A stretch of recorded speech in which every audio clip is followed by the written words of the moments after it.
Hi అండి, అందరికీ నమస్తే. Welcome back to our channel. ఇప్పుడైతే ఆషాఢ మాసం కదండి, వర్షాలు పడుతున్నాయి కదా. మొన్నటిదాకా ఎండలు కొట్టి ఇప్పుడు ఆషాఢ మాసంలో అందరు కాళ్ళకు చేతులకి మెహ మైదాకు పెట్టుకోవాలని అంటారు కదా. అంటే మేమైతే గోరింటాకు మైదాకు అయితే ఆకు తెంపుకొచ్చి నేనైతే ఇట్లా నూరు పెడుతున్నా. మా పాప హాస్టల్లో ఉంటుంది, హోమ్సిక్ కోసం వచ్చింది.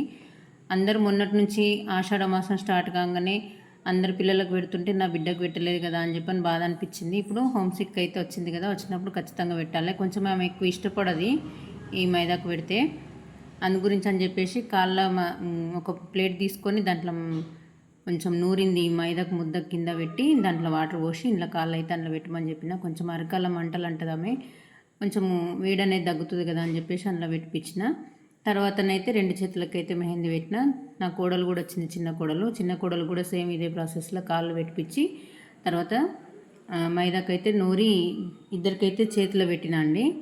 అయితే చిన్నప్పటి ఇన్సిడెంట్ ఒకటైతే మీకు షేర్ చేద్దామని చెప్పేసి వీడియోనైతే చెప్దామని అనుకుంటున్నానండి. అయితే చిన్నప్పుడు మా అమ్మనైతే లేదు నాకు, చిన్నగా ఉన్నప్పటి నుంచి. మా అమ్మ ఎట్లుంటుందో కూడా నాకు అసలు తెలియదు. నాకు మా అమ్మ ఉనికి ఎట్లుంటుందో తెలియదు, మాట ఎట్లుంటుందో కూడా తెలియదు.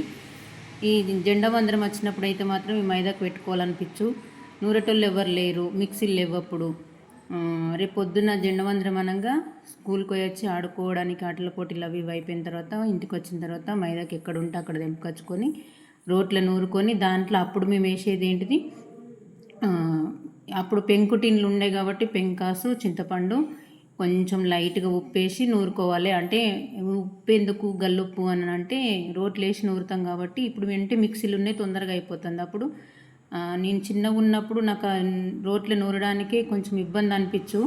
చేతులన్నీ గుంజంగా మొత్తం అయితే అది మొత్తం నూరుకొని మైదాకు మంచిగా చేతులకు పెట్టుకోవాలి అని ఆరాటం అయితే ఉంటుండే. ఇప్పుడు పిల్లలకు అట్లాంటి శ్రమ లేకుండా ఇట్లా ఇంత మంచిగా మనం నూరి కాళ్ళకు పెట్టాలి, చేతులకు పెట్టాలని తల్లులకు ఉన్నా కానీ పిల్లలకైతే ఇంట్రెస్ట్ లేకుంటుంటుంది కదా. అప్పటి జనరేషన్కి ఇప్పటి జనరేషన్కి అప్పుడు చదువు కూడా అంత ఇంట్రెస్ట్గా, అంటే ఇప్పుడు చదువుతలేరని కాదు, అప్పుడు అంత శ్రద్ధ ఉండేది. అప్పుడు జెండవందరం వచ్చిందంటే బట్టలు ఐరన్ చేసుకోవాలంటే మా ఇంట్లో ఇత్తడి చెంబు ఉండే, ఇత్తడి చెంబుల అగ్గినిప్పుకలు వేసి దాంతోనైతే ఐరన్ చేసుకునే వాళ్ళము. ఇప్పుడు ఐరన్ చేసే వాళ్ళు ఉంటారు, వాళ్ళకి ఇచ్చి 5 రూపాయలు 10 రూపాయలు ఇచ్చి చేయించుకోవాలన్న ఆరాటం అయితే ఇప్పుడు ఉన్నది. అప్పుడు మాత్రము ఇట్లా లేకుండే కదా. అందు గురించి అని చెప్పేసి, ఎందుకంటే ఇప్పటి జనరేషన్కి అప్పటి జనరేషన్కి చాలా తేడా ఉంది. కానీ ఈ పాతకాలం నుంచి వచ్చినవి అయితే మాత్రం మరవద్దు కదా. మెహందీ కోన్లు అవి ఇవి అవాయిడ్ చేసి ఇట్లా చెట్టుకు తెంపుకొచ్చుకున్న మైదాకు నూరుకొని పిల్లలకు పెట్టినా మనం పెట్టుకున్న, గర్భిణీ స్త్రీలకు కూడా ఇవి మనము గర్భిణీ ఉన్నప్పుడైతే మాత్రం ఈ ఆకు అనేది దంచిన తర్వాత ఒక చిన్న ముద్ద, అంటే చింతగింజ అంత ముద్ద వేస్తే కడుపులో పిల్లలకు వేడి అనేది తగ్గి చలువ అనేది ఉంటుంది. ఇట్లా చేసి చూడండి, చాలా బాగుంటుంది. పిల్లలకైనా పెద్దవాళ్ళకైనా అరికాళ్ళ మంటలు ఉంటే మాత్రం చాలా అంటే చాలా మంచిదండి. ఎందుకో ఈ విషయం మీకు అందరికీ షేర్ చేయాలనిపించింది. నా కోడలికి నా కూతురికి అయితే పెట్టినాను. మీరు ఈ ఆషాఢ మాసంలో ఎంతమంది పెట్టుకున్నారో కామెంట్ బాక్స్లో కామెంట్ చేయండి. ఓకే అండి, థ్యాంక్ యూ.